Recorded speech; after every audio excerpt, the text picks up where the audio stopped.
Alright, so I'm going to be showing how to open up and disassemble this Dell Latitude 5490. Alright, so I was told that the computer was dropped and then now it doesn't turn on. It'll light up, but like the keyboard will light up, but other than that nothing happens. So I don't know if you can see, I push the power button, you see the keyboard lit up, but I hear the fans and nothing's coming on the screen, and then it shuts itself off. So anyways, let's go ahead and open it up and see if we can find anything inside. We're going to be using a PH1 or JS1 screwdriver, and we're going to undo all the screws from the bottom. All right, if they come out, oh, they actually stay in place. But if they do come out, you want to keep them in order because they can be different size, shape, and lengths, and if you mix them up, you can damage the computer. Alright, if this video helps you out, please make sure to like, comment, subscribe, share my channel with others so that they can learn how to upgrade and repair their devices as well. And if it helps you save a bunch of money, please consider contributing a little to the channel. Every little bit helps and allows me to continue making these videos for a living. Alright, if you can't help out that way, it would help a lot if you could watch a few of my other videos and then like and comment on those as well, because that's what the algorithm likes to see. Anyways, let's go ahead and get this thing apart. So it looks like there's a little groove there. I'm assuming that's where they want you to start prying it. So if you have like a little pry tool or something, that's where you would kind of go in from. As you can see, I'm just using my fingernails, and you can see I popped that out. So while I'm pulling that up, I'm going to slide my fingernail along the side. Usually there's some clips here that you can unlatch. All right, so there we go. While you're pulling it, again, work your way across, and there we go. Okay, now we're going to go down the side, same thing. All right. Oh, this one seems to be, I don't know if the screw's still, okay. Nope. So we're going to go ahead and continue working our way down the side. It helps to kind of flex the case in that way. If you can see, I was pushing down with my thumb and my palm while pulling up on the center to flex it. That pulls the tabs, the little clips or tabs away from the edges. So there we go.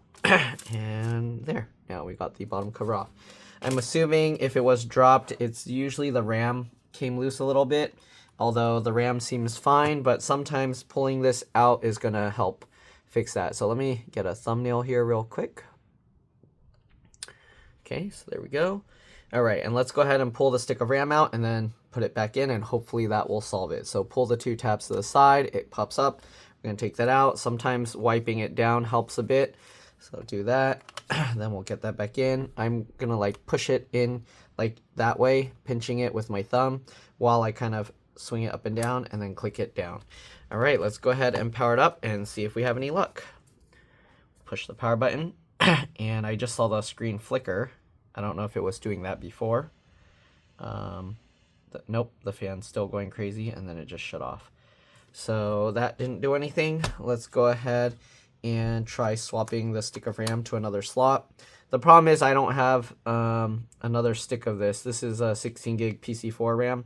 I might have to see if I have another stick of DDR4 RAM just to test, but let's try putting it in the other slot and see if there's any difference now. Right, the screen flickered again. The fan's going crazy. And sadly, no, nothing happened.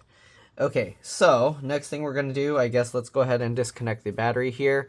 So let me zoom in here so you can see. So the battery has this little plastic tab you can kind of get underneath, and then you can use that to help pull it up. So just pull it straight up. Okay, wow, it's stuck in there. Pull this straight up. There we go.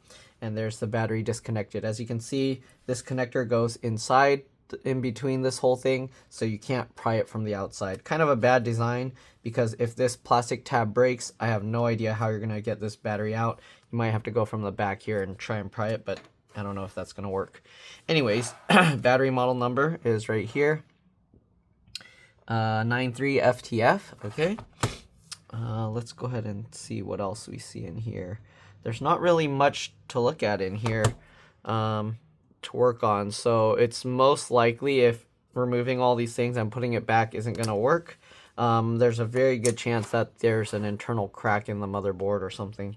Okay, so let's see. Can we pop the battery out easily or not? What's holding it in place? Is there a screw under here? There's one screw here underneath the cable that we had to pop out. So we'll get that screw out, and let's see if we can lift it now from here. Oh, there's one more screw on this side. Okay, so 2 screws holding it down, it seems. The screw on this side is longer, so don't mix them up. All right. Is there another hidden screw somewhere I'm missing? Oh, there's another one over here. Interesting. And that screw. Come on. Is it stuck in there? Oh, it's attached to the battery? Interesting. So this screw, I don't know, it's stuck to the battery. You should be able to get it out, though. If you were to pull this up, okay, so I get my fingernail underneath, and then pull it up and unscrew it while you're pulling it up, then it should come out. So if the new battery doesn't come with a screw and you need to get that out, that's how you do it. And here you can see why it gets stuck in there. So you can see the threads are only towards the bottom, and then this part's all smooth, and that's what has it hold into place. And they actually put a little picture here of that screw. Interesting. Okay, so let's go ahead and take a look at the other components inside here. Let's see, should I do another thumbnail here? Screenshot. Okay, so I'll do like a little screenshot thumbnail here. Just like that. All right, and we're gonna basically try and undo all the latches and make sure all the cables are tight. So there's a flip latch here that goes in, then you can push this cable and then flip that back down. Same thing over here, flip that latch up, make sure that cable's in, flip that latch down. I'm not too sure which is which, but this is usually going to be keyboard backlight, the orangey brown one.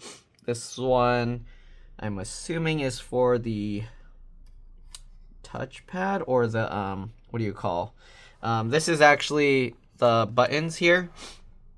And then you have this cable that goes to the motherboard, but it goes underneath. I don't think it's attached to this one, but there's all these like little cables and tabs and connectors going all over the place, but I don't know if we're gonna take the whole thing apart, because most likely doing that's not gonna really help with getting it to power back on. Let me zoom back out a little bit, and we're gonna undo this screw. This is an M.2 PCIe NVMe SSD. Okay, after you undo the screw, you can pull it up slightly and you can wiggle and pull the SSD out. So there's the SSD, and let me see if I can even see what kind. It's a Samsung, one of their lower end generic, but yeah, pretty sure it's PCIe NVMe. Okay, we're gonna go ahead and get this back in there. Okay, and then we'll get the screw back down. Oh, I think I have a customer here. Okay, give me a second. I have a customer here, and I'll be back.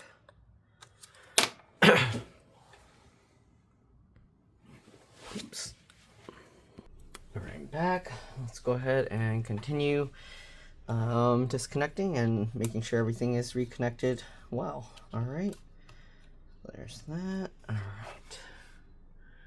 right. This one also looks like it could be backlight. I think this one has yeah, it has the little whatever you call this, that little nub there, and that can also, that's also one of these. So I'm assuming this is for the nub, and then this might be the touchpad's multiple pieces. So this, everything is actually plugged into the touchpad, including the keyboard. So that's interesting. All right, I don't see anything else that could be loose. I can go ahead and reset the CMOS BIOS RTC real-time clock battery here. I'm gonna go ahead and wiggle and pull that connector out. And what I'm gonna do is I'm gonna short these 2 pins here. Okay, and that basically resets the BIOS. So we're gonna do that just in case there's something weird trying to prevent it from powering on. All right, and then we're gonna go ahead and get this back in, pinch that, and we'll get this in. Okay. Everything looks good. All right, only other thing to check is the LCD LVDS connector here. So we're gonna undo the 2 screws. And be careful with this, not to drop it on something. Okay, those screws actually come out.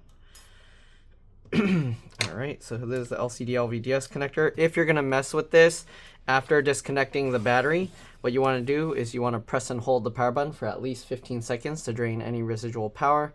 All right, this makes it a lot safer to work on. The capacitors and things will usually have some power stored in there, so you want to be careful, because if you short something, yeah, those capacitors could be enough to cause permanent damage.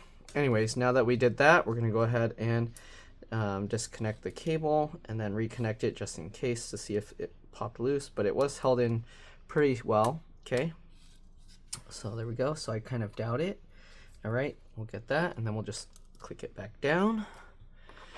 We'll get this little connector and put it back. Okay, so we'll get that in. We'll get this screw in. We'll get the other one. Make sure that's lined up, and then we'll get that screw in. Get this screw in. Okay. If I didn't mention, this is the DC jack charge port connector. It goes under here. It doesn't look like... Oh, there's a metal thing here. So if you wanted to remove it, you do need to undo this screw. And then there's this metal tab or metal plate underneath. So you have to kind of pull this up. There's actually another screw on this side as well underneath. So you actually have to do both. And that one is underneath the adhesive thing there. I don't know if you're able to see, but here. So now we can lift that up, and then you can lift the DC jack charge port connector out. So actually the charge port on this model is very easy to replace if necessary. Okay.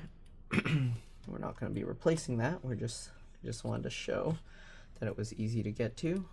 And now we just gotta line this all back up and get the screws back in. Okay. I don't know why they put this adhesive to make it harder to get to. Or maybe that is why they did that. Alright. We're gonna go ahead and put the stick of RAM back in. Sorry. And yeah, I think everything else is part of the motherboard. So not really much to do. You can remove this plastic stuff, but okay.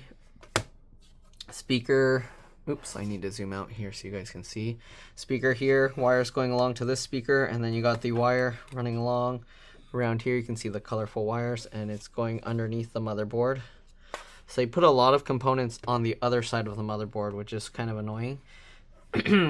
Heat sink here, CPU is soldered to the motherboard, and then the fan is here. It looks like you do have to remove all the other stuff to get to that though. So yeah, the board is relatively thin. There's not really anything else that can go under there as far as I can see, unless it's underneath the more hollow plastic area there. So yeah, I don't really see much else there. So let's go ahead and put the battery back in, and then we'll power it up. The battery does need to go in this way and then lower down. Also, this connector is removable from the battery, so if you want to remove it, you have to grab here and kind of wiggle and pull it out, but unthread it from here or pull it out from this battery, the cable guide first, okay? Anyways, I'm going to get that back in. And again, there were only 3 screws here. One is underneath this cable here. The other one is on this corner up here. And then the last one is next to this little symbol showing a picture of a screw. Okay. There we go.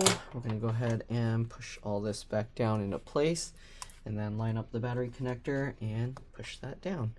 All right, now we're going to open this up and we'll power it up again and see if anything changed.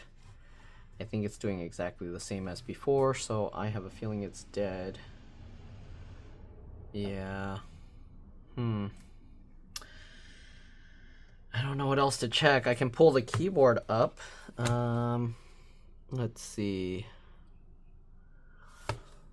Also, this has the compatibility for a 2.5-inch SATA hard drive that can connect here, but I think you can only use one at a time because the SSD is in the way. So if you wanted to use that, it looks like you have to remove the little bracket that's holding the SSD here.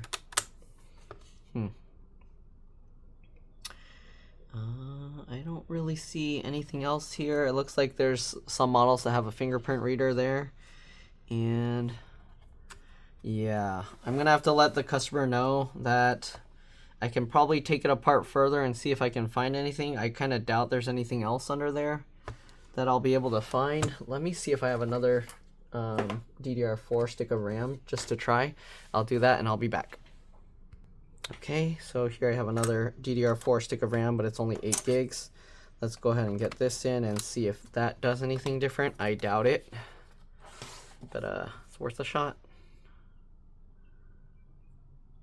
Same thing, caps lock light, fan spins up and off. Yeah, it just dies immediately. So sadly, doesn't look like any of this is gonna fix it. And most likely the motherboard has an internal crack somewhere that's causing it to not work because they dropped it, they said, downstairs or something. So yeah, I'm gonna see if I can find a picture of the other side of the motherboard or logic board just to see if there's anything that might be causing this issue. But from looking at it, I doubt there will be anything else to do. So I'm just going to go ahead and reassemble this thing. If I find anything, I'll be back. Otherwise, that's pretty much all there is to this.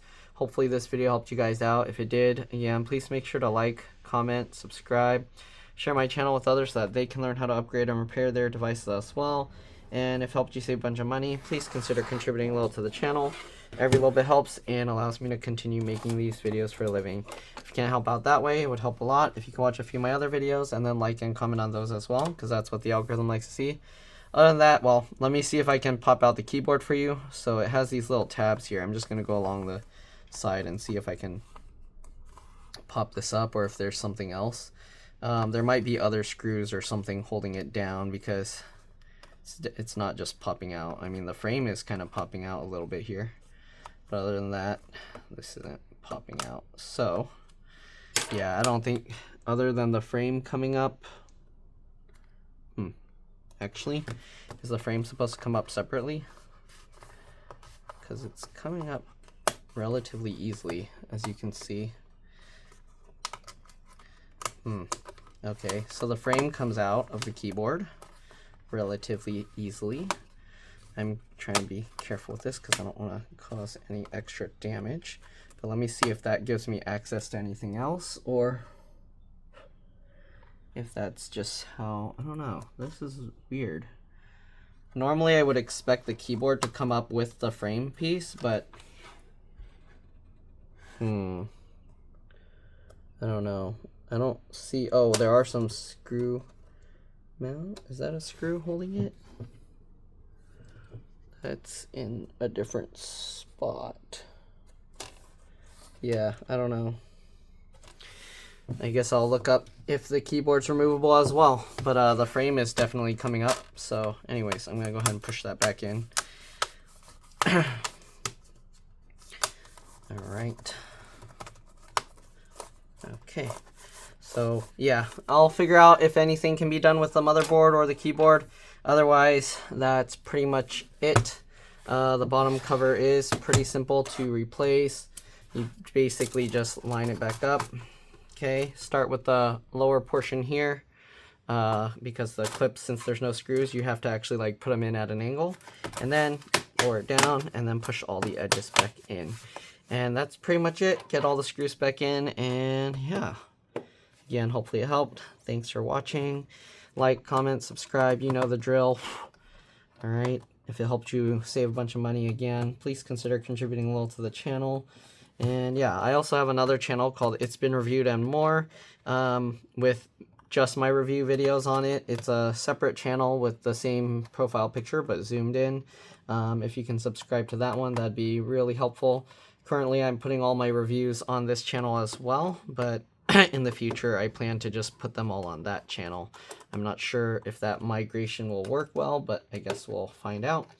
And yeah, all right, now that we got all the screws in, that's it. Thanks for watching. I'll see if there's anything else. If not, I'll see you all in the next one. Let's drop this. Bye.